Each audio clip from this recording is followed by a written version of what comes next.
Bonjour, je suis avec Jean-Baptiste Moreau, député de la Creuse. Salut Jean-Baptiste. Salut Roland. Il est membre de la commission économique que j'ai l'honneur de présider. Et cette année, la commission économique visite le Salon international de l'agriculture, la plus grande ferme de France. On vous avait demandé de nous poser des questions pour mieux comprendre ce qu'est ce show. Ben voilà, on va y répondre aujourd'hui. La première question, c'est le Salon de l'agriculture. Est-ce que c'est un show politique et juste un show politique ? C'est quoi vraiment le Salon de l'agriculture, Jean-Baptiste ? Alors, c'est un show politique, ça c'est sûr. On a le défilé des hommes politiques tout le temps, mais c'est aussi important pour les agriculteurs. C'est une fierté pour les agriculteurs d'amener leurs animaux au salon d'agriculture. Et puis, c'est aussi un lieu unique de rencontre entre les agriculteurs et les citadins qui aujourd'hui sont complètement déconnectés des réalités du monde agricole. Et donc, c'est aussi un lieu de rencontre pour expliquer ce qu'est l'agriculture aujourd'hui, loin des images d'Épinal de L'amour est dans le pré, par exemple. L'amour est dans le pré, c'est pas mal, l'amour dans le pré.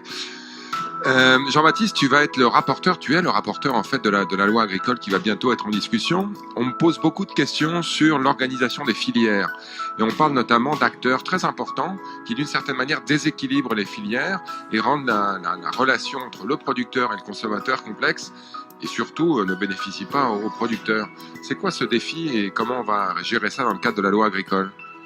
Effectivement, et le discours du président de la République, lors de ses vœux aux nouvelles générations d'agriculteurs, a bien mis en exergue cela, c'est-à-dire qu'on a une grande distribution excessivement concentrée, on a une industrie agroalimentaire très concentrée elle aussi, et face à elle une production qui est, on va dire, dispersée façon puzzle, c'est-à-dire avec beaucoup d'acteurs qui ont globalement peu de liens entre eux. Donc il faut absolument déjà, en dehors du cadre législatif, avoir des organisations de producteurs et des associations d'organisations de producteurs de façon à massifier l'offre et d'être soudés pour aller aux négociations avec la grande distribution et les industries agroalimentaires. Et puis le cadre de la loi va permettre d'avoir une contractualisation basée sur des coûts de production, parce qu'aujourd'hui les agriculteurs vendent en dessous de leurs coûts de production. Donc une contractualisation proposée par les agriculteurs sur les coûts de production. Et puis un encadrement du travail des grandes et moyennes surfaces avec encadrement des promotions. Et puis empêcher les grandes surfaces de faire de la course au prix bas sur les matières premières agricoles. Alors on le sait, les agriculteurs ont du mal à vivre de leur métier. Ils ont aussi du mal à vivre après leur métier. Est-ce qu'on va faire quelque chose pour les retraites des agriculteurs ? Alors oui, il y a une mission qui a été confiée à Jean-Paul Delevoye là, qui va avoir pour but de proposer une réforme complète de toutes les retraites, pas seulement des retraites d'agriculteurs, mais aussi des retraites d'agriculteurs qui effectivement aujourd'hui atteignent péniblement les 750 € par mois.